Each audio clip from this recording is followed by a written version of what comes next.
Bonjour tout le monde, c'est Guillaume. On se retrouve aujourd'hui pour une nouvelle revue de kit.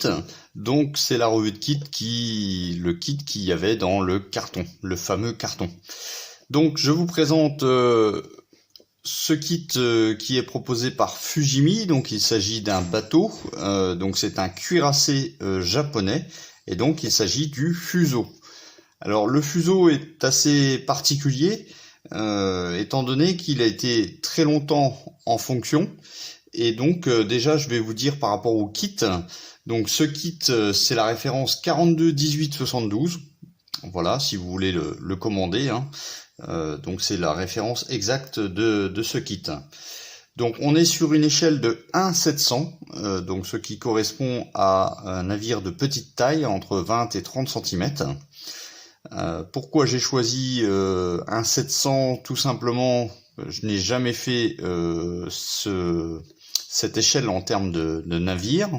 Le coût est quand même plus intéressant que sur du 350 ou encore du 200, hein. Et donc également les accessoires sont nettement moins chers que sur les grands bateaux. Ce type de bateau coûte environ 5 fois plus cher si je le prends en 350. Et donc, étant donné que l'échelle 700 est quand même très répandue en termes de navires et offre un très beau niveau de détail, vous allez voir ça tout de suite après, je me suis j'ai opté pour l'achat de ce kit qui est proposé donc par Fujimi. Alors Fujimi en termes de voiture civile est clairement moyen, mais en termes de navire, ils sont vraiment au top. Il y a vraiment des très très beaux kits. Donc il s'agit du cuirassé avec la coque intégrale. Il existe ce modèle en version waterline, donc c'est que vous n'aurez pas la partie de la coque en dessous, donc vous pouvez l'intégrer dans un diorama. Moi j'ai choisi de le faire en version complète. Donc ce kit date de 2015 exactement, mais sachez que la base du kit n'est pas de 2015, il date de 2013. Voilà, il y a eu plusieurs évolutions dans ce kit. Donc ils ont rajouté des petites pièces en plus, ou ils ont rajouté des petits éléments qui correspondent à l'année, hein, parce qu'en fin de compte, vous allez voir après que comme il a été sur une grande période, il peut être représenté sous vraiment différentes formes, si je peux dire. Donc la dernière version de ce kit date de 2020. Donc là encore, ils ont rajouté soit de la photo découpe, soit des petites choses. Donc celui-ci est de 2015. Donc le cuirassé japonais Fuso avait un sister ship, donc exactement pratiquement le même navire, donc avec quelques petites améliorations, qui s'appelle le Yamashiro. Donc si vous faites le Yamashiro ou le Fuso, vous allez sensiblement avoir de vue extérieure, hein, le même modèle. Donc c'est un navire qui a été fait en 1915. Donc vous voyez, il a participé à la Première Guerre mondiale, les guerres d'intérêt avec dans la zone environnante du Japon. Et donc en 1930 jusqu'en 35, il a été réaffecté. En fin de compte, toute la partie superstructure a été modifiée, l'armement, le blindage, etc. Donc ils ont fait une amélioration et ils ont fait une dernière amélioration entre 1937 et 1941. Donc étant donné que c'était un vieux cuirassé qui était leader à la base, en 1915, c'était l'un des cuirassés les plus performants de son époque par rapport aux autres pays. Et donc forcément, à l'arrivée de la Seconde Guerre mondiale, il n'était plus du tout compétent avec les nouveaux navires qui étaient présents, hein, avec par exemple l'Angleterre, etc. Donc ils l'ont mis à jour euh, pour, euh, pour le faire survivre, si je peux dire. Donc au niveau armement, on est sur quelque chose d'assez spécifique sur ce fuseau. C'est vraiment un navire. C'est vraiment un navire assez particulier parce que vous pouvez voir en fait déjà sur la boîte là que vous avez 1, 2, 3, 4, 5, 6 tourelles. Donc 6 tourelles, c'est énorme sur un cuirassé. et ils sont en position centrale avec la cheminée. Et ça, c'est vraiment particulier. J'ai pas à ma connaissance, j'ai pas d'autres modèles j'ai pas d'autres navires qui me vient à l'esprit avec ce genre de disposition. Également, hein, la superstructure avec les tours de contrôle est assez imposante, énorme si je peux dire. Donc ça permettait bien sûr d'avoir une détection d'autres navires très large, et puis le système de radar était beaucoup plus haut, donc beaucoup plus performant. Mais c'était un inconvénient aussi parce que forcément, vu la taille, le navire se voyait quand même de loin. Donc au niveau armement, je vous l'ai dit, il y a 6 tourelles, c'est des 356 mm. Donc pour info, le Bismarck que j'ai monté, c'était des 380 mm. Donc certes, il y avait des canons doubles, donc deux tourelles à l'avant, 2 tourelles à l'arrière, mais celui-ci en dispose de 2, avec un armement un petit peu plus léger, 356 à la place de 380. Mais bon, voilà, 6 tourelles, ça commence à parler. On avait également 16 affûts là en casemate sur les côtés qui disposaient donc d'armement de 152 mm, donc pour les torpilles. Donc vraiment, je vais dire assez impressionnant, hein, étant donné qu'il y en avait de chaque côté. Et puis par contre un armement anti-aérien assez léger, hein, sur ce fuseau. C'est vrai que à la base, quand il était créé en 1915 ou même à la refonte en 1930, les porte-avions n'étaient pas encore, on va dire, monnaie courante. C'était pas dans la doctrine japonaise. Et donc, c'est vrai que l'anti-aérien sur ce fuseau est quand même très très léger. Quoi d'autre? Au niveau de sa vitesse, il était à 23 nœuds, donc environ 43 km/h, avec un gros moteur de 40 000 chevaux, pardon. Donc c'est énorme. Il était équipé de catapultes avec des avions, donc des avions biplans. Par contre, il n'avait pas de hangar, contrairement aux gros cuirassés, hein, comme le Yamato ou comme le Bismarck. Là, les avions étaient à même le pont. Pour terminer sur son histoire, il a été coulé le 24 octobre 1944 par des avions torpilleurs et des avions F-6F transportés par l'Enterprise. Donc il a subi un raid, il a été endommagé et suite à une explosion, il s'est coupé en deux. Voilà, donc coulé par torpillage. Voilà, maintenant qu'on a fait l'historique du kit et du navire, on va s'intéresser maintenant à la notice. Alors, donc, première page de cette notice, hein, manuel d'instruction, on retrouve un schéma du cuirassé avec le code peinture, donc qui est uniquement proposé sous la marque Guns, donc Mr. Hobby. Donc on a quand même le choix au niveau du type de peinture. Donc il nous propose en fait la gamme de chez Aquarius, donc avec la série H. Et en carré noir ici, il s'agit des Mister Color, donc les peintures de type lac. Donc on n'a pas grand chose de spécial, de spécifique par rapport à ce navire.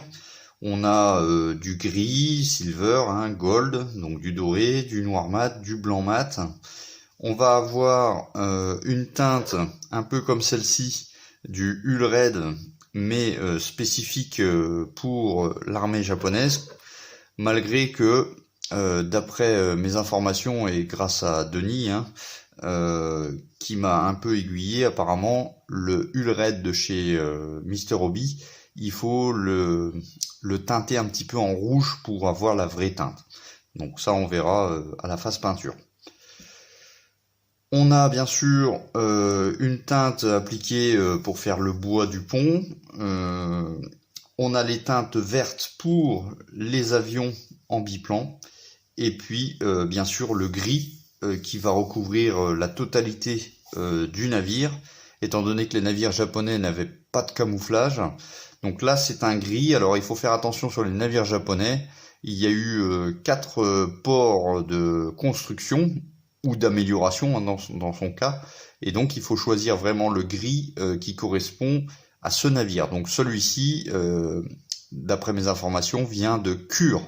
l'arsenal de cure. Donc il faudra appliquer un gris d'arsenal de cure. De l'autre côté de cette feuille, on a la vue de toutes les grappes avec les pièces qu'on ne va pas utiliser. Donc ça peut permettre de faire un diorama aussi, hein. Là on a des petits canaux qui ne seront pas utilisés.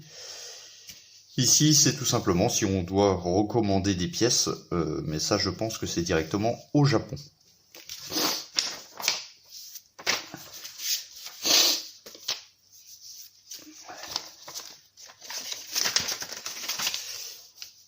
Le manuel d'instruction est assez atypique. Moi, c'est la première fois que je monte un kit Fujimi, donc la notice d'instruction me paraît un peu bizarre, mais tout à fait classique, hein, parce que j'ai déjà regardé d'autres vidéos, tout à fait classique de chez Fujimi. Donc c'est du papier mat, et donc c'est du noir et blanc. Alors, on n'est pas sur un livre où c'est qu'on va tourner les pages au fur et à mesure. Là, on est sur un dépliant. Et vous voyez, alors ça, personnellement, je trouve que c'est pas un bon point. Pourquoi? Parce que la lisibilité est peut-être un peu difficile. Et puis surtout, ça prend une place énorme sur l'établi. Donc moi, ce que j'ai fait d'ores et déjà, c'est que j'ai photocopié les pages. Donc bien sûr, je vais retravailler un petit peu la disposition pour avoir, on va dire, un mode plus facile que le grand parchemin, si je peux dire. Donc on commence par l'étape 1, donc vous voyez l'étape 1 est ici et l'étape 2 est en dessous, mais c'est vrai que des fois ça vient manger l'un sur l'autre. Donc l'étape 1, c'est la construction de la coque, hein. Donc on vient mettre les hélices, les gouvernails. On vient mettre la partie basse, donc les œuvres vives et les œuvres mortes. Donc on vient assembler ces deux parties. Ensuite, on vient mettre en place donc les canons en casemate, donc qui sont ici. On a quelques pièces à rajouter par-ci par-là. Ensuite, on s'intéresse vraiment au pont, hein, donc le pont avec tous ses détails. Et là, il y a énormément de détails. Chose à savoir sur la notice d'instruction de chez Fujimi, tout est écrit en japonais. Voilà. Donc moi personnellement j'utilise l'application Google Translate. Vous scannez la feuille et ça vous traduit l'intégralité. Même si la lisibilité est quand même assez facile à comprendre, il n'y a pas vraiment de piège, si je peux dire. Donc on vient commencer à mettre des éléments sur le pont et puis on a bien sûr encore des éléments là sur les côtés, des petites, je pense c'est des grues, hein, pour les canaux, etc. Alors on continue, donc on passe justement aux canaux de, pas de sauvetage, mais d'utilisation en fin de compte, hein. On a encore des canons à mettre ici. On arrive à l'étape 4 avec l'assemblage des tourelles. Donc les tourelles avec des canons qui sont mobiles, donc ça c'est pas mal.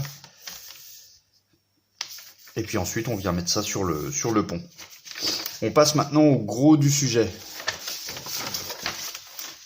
Donc là on commence à attaquer la superstructure. Et là la superstructure est énorme, hein, sur ce bateau, comme vous avez pu voir sur l'image du box art. Là on a quand même beaucoup de... C'est le début. Après on attaque la cheminée, donc cheminée en deux parties, et rien que sur la notice d'instruction, on peut voir que c'est ultra détaillé. Là, on a plein de pièces, hein, qui viennent se rajouter au niveau de la cheminée, le support de la cheminée, et on passe à l'autre partie, parce que c'est recto verso, et là, vous voyez, rien que ça. Voilà. Donc on va refaire le point, donc on est toujours sur les superstructures, donc on vient assembler au fur et à mesure en fin de compte les étages de la superstructure. Alors il faudra faire attention, si on choisit de faire en peinture, de ne pas tout assembler, parce qu'après au niveau peinture ça sera délicat, il faut vraiment faire étage par étage. On continue donc les détails de la superstructure avec des petits escaliers là. J'ai regardé, c'est pas mal, c'est pas mal.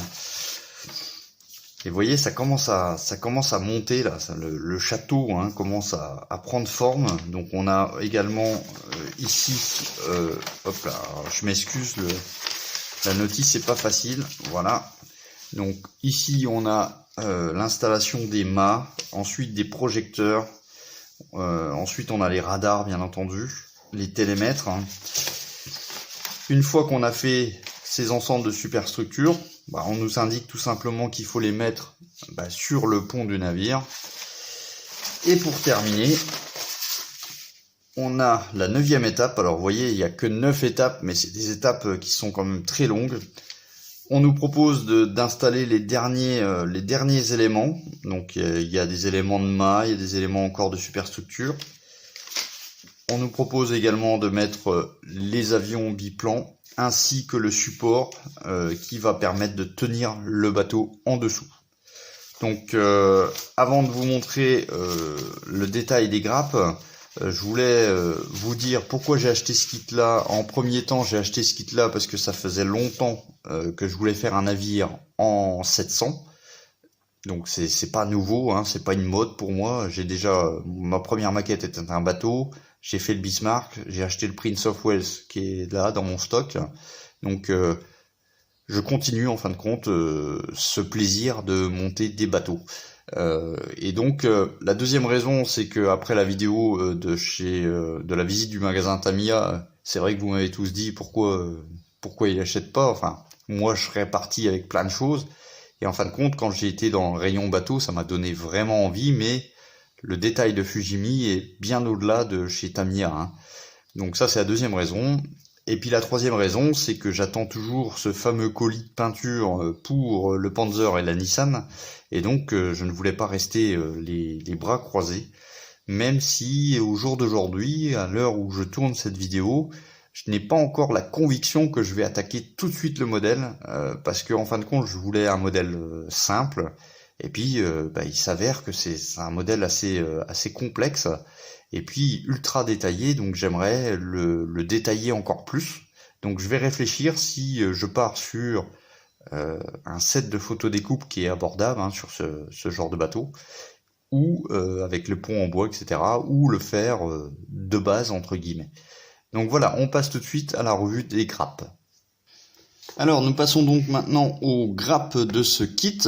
Donc à savoir, il y a 20 grappes exactement qui composent le kit de ce fuseau. Donc on commence par la coque. Donc la coque qui sera mise dans cette version intégrale. Donc on n'a pas trop de détails hein, sur cette coque. On a une petite ligne ici, mais c'est à l'intérieur, donc c'est pas gênant. On va avoir les emplacements aussi ici pour les différents gouvernails hein, avec les hélices. Donc rien de particulier au niveau ponçage, hormis peut-être ces deux petits points ici qui sont présents. Voilà. Donc rien de particulier. Au niveau de la taille, pour vous rendre compte, si je me mets ici, ouais, je suis à peu près à 30 cm hein, à peu près. 30 cm au niveau de la longueur de ce bateau.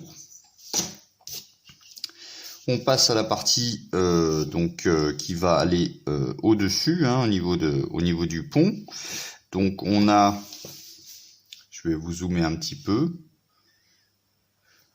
On a des détails au niveau des hublots. On a également ici une petite rambarde. Alors j'ai regardé sur la notice, ils nous disent de la couper par endroit, donc à voir. Les emplacements des canons en casemate. Et puis enfin tous les systèmes d'hublots hein, du navire. Donc on peut voir également que la grappe est vraiment renforcée à tous les niveaux, qu'il va falloir bien sûr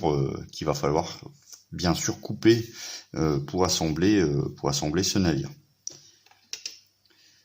Dernière partie de cette coque, donc on retrouve le pont, et donc le pont est extrêmement est extrêmement détaillé, hein. Vous pouvez voir qu'il y a du détail de partout, malgré la petite échelle. Donc là, je suis vraiment en zoom très... Je suis fortement zoomé, hein. Voilà.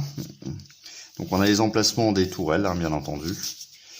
Donc c'est plutôt bien fait. Il y a franchement, c'est plutôt joli. On a le détail aussi de la chaîne. Voilà, et puis on a une petite surface ici qui simule en fait l'effet pont. Donc après la coque, je vous fais en zoom en fait la grappe qui va composer le support de ce navire. Donc il y a ici deux pièces donc qu'on viendra peindre sûrement en doré avec les supports, hein, qui vont venir intégrer le support, hein, pour le navire. Là encore, on a deux pièces qui vont venir se greffer au-dessus. Alors peut-être les deux petits points que j'ai vus sur la coque correspondent à l'emplacement des supports de ce navire. Donc une autre grappe qui va correspondre à tous les éléments, par exemple de superstructure, hein. Donc on retrouve ici des éléments de superstructure, on a des éléments de mât également.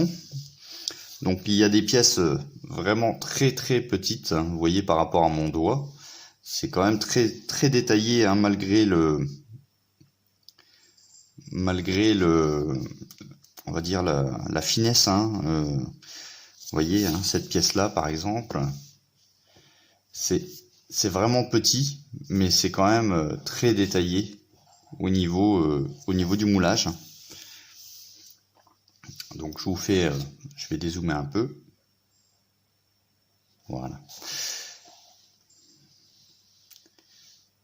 Donc là également, on a des tubulures qui vont aller sur la cheminée, et donc la cheminée est ici. Donc vous voyez, c'est franchement, c'est petit, mais c'est très bien détaillé.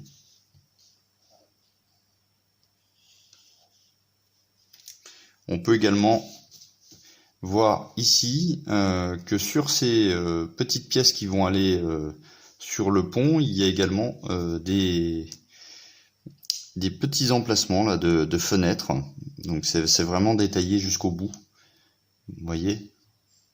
Donc là on retrouve les différents crochets pour tout ce qui va être, on va dire, accroche, hein, des petites vedettes, hein, quand on les met à l'eau. On a également ici des télémètres. Donc, hop là, les télémètres, hein, qui sont également détaillés, hein. Là, on retrouve les canons de 156 mm. Donc, il y en a 16 exactement. Et donc des toutes petites pièces là, des toutes petites pièces qui vont se greffer à différents endroits. Là, ce sont des rails de lancement pour les avions justement, et vous voyez que même en plastique, on a un niveau de détail qui est quand même très très beau. Genre normalement, on a ce genre de finition sur de la photo découpe là. Là, c'est vraiment très très propre. Là, il n'y a pas photo. Donc maintenant, voici une grappe avec les éléments de tourelle. Et donc, vous voyez, au niveau de la tourelle, on a bien sûr les emplacements, hein, pour les canons, mais aussi on a également, vous voyez, des petits emplacements là pour l'échelle, pour les rambardes, les choses comme ça. Donc c'est vraiment vraiment très fort. Les canons donc de 356, si je ne fais pas erreur, et puis donc des supports de superstructure qui sont en différents paliers, et on peut même voir que sur cette petite pièce à l'intérieur, on a un petit revêtement donc qui est franchement bien fait, étant donné que les pièces sont, vous voyez par rapport à mon doigt, c'est franchement bien fait. On a quand même pas mal de détails, hein. Alors sur cette grappe, on retrouve donc les plaques de renfort qui vont venir sur la coque. On a également les axes hein, d'hélice qui sont ici, le gouvernail, et donc là encore on a une petite gravure sur le gouvernail là. C'est plutôt bien fait, les hélices sont ici, et on n'a aucun flash, et d'apparence hein, comme ça je ne vois pas trop de lignes, de moulage. Donc peut-être que c'est dû à la taille également. Donc autre grappe qui va nous proposer en fin de compte des éléments un peu comme celle-ci, donc des rampes de lancement pour les hydravions. On a également une dernière tourelle qui est ici, et on peut voir également là des plateaux hein, de pont, donc toujours avec ce revêtement. Vous voyez là c'est bien lisse, et là on a un petit revêtement. Donc c'est plutôt sympathique, même le dessous est détaillé. Hein. Vous voyez au niveau des pièces, c'est très finement moulé encore une fois. Alors ici nous avons une grappe avec l'armement donc aérien. Donc vous pouvez voir que là encore c'est vraiment du détail, hein, même à cette échelle. On a ici quelques éléments donc je pense de superstructure. Et puis enfin on retrouve les navires, donc les vedettes. Hein. Et donc sur les vedettes on a également un petit revêtement qui simule le pont.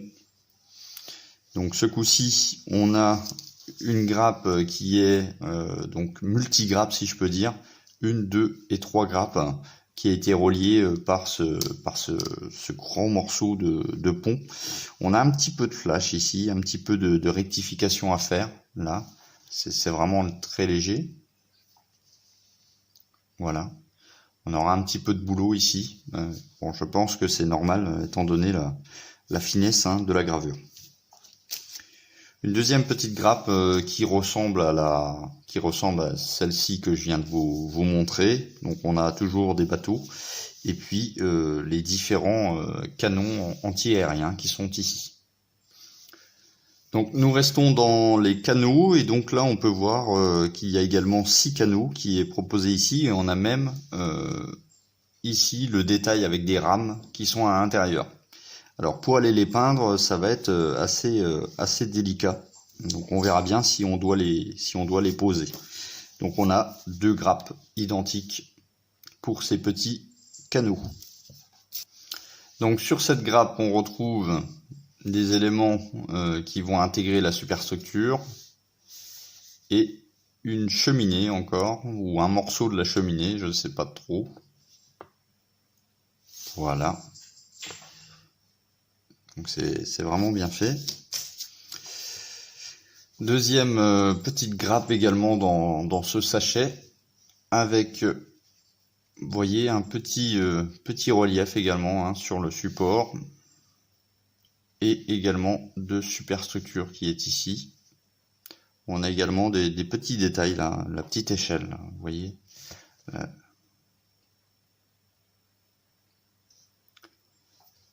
La petite échelle ici hein, qui est moulée avec l'ensemble de la superstructure. Une dernière petite pièce seule, je pense que ça c'est un rajout. Donc ça je pense que ça vient intégrer au niveau de la casemate. Voilà. Donc les 2 dernières grappes, je vais les laisser dans les sachets, mais il s'agit en fait des avions biplans qui sont en grappe transparente. Alors je pense que ça va permettre en fin de compte de garder la partie verrière. Donc on a vraiment des toutes petites pièces là, c'est vraiment des tout petits bouts hein, pour simuler les hélices ou encore les flotteurs qui sont là. Alors je m'excuse, vous n'allez peut-être pas forcément voir l'intégralité étant donné que c'est sous le plastique, mais bon, la partie transparente, je préfère les laisser dedans. On a également dans ce petit sachet encore des canaux, et ici en fin de compte ça va concerner toutes les lentilles de projecteur. Donc on a 2 grappes également dans ce petit sachet. Donc on termine cette revue de kit avec la planche de décale. Donc ce sont des décales extrêmement petits qui vont aller forcément sur les avions, et on retrouve le drapeau japonais avec quelques petites insignes ici, donc on viendra placer sûrement sur les avions. Donc voici pour cette revue de kit, hein. Donc j'espère que cette revue vous aura plu, que le navire vous plaît. Donc on peut dire que Fujimi nous offre un modèle de petite taille étant donné que l'échelle est de 1,700, mais que tous les détails sont vraiment très présents dans tout ce kit. Il manquerait bien sûr à l'intérieur de ce kit les rambardes qui ne sont pas intégrées, donc ça je vais les commander à part. Donc également l'aubanage qui sera à faire, mais on a, je pense, dans l'ensemble un très beau kit au final. Donc il ne faut pas se frustrer par rapport à la taille. Je pense que ça va être un très beau kit. Je n'ai pas encore choisi si je vais peindre le pont avec de la peinture ou si je vais acheter la planche du pont en bois en fin de compte avec la photo découpe. Donc je vais prendre la décision incessamment sous peu. Voilà, au niveau des peintures, hein, je vous le rappelle, c'est Mister Hobby. L'inconvénient que je peux dire d'ores et déjà, c'est que la notice n'est pas très simple, étant donné son format. Également, il n'y a aucune indication en anglais, c'est vraiment un point négatif. Bon, sinon, dans l'ensemble, je pense que ça va faire un très beau modèle. Voilà, bah écoutez, merci d'avoir regardé cette vidéo, cette grande revue de kit. On se retrouve bien sûr pour les différents montages, les différentes vidéos. N'oubliez pas que vous avez la page Facebook et la page Instagram dans la description. Vous avez la page Tipeee et la page Utip également pour aider la chaîne. On se dit à la prochaine. Ciao, bye bye.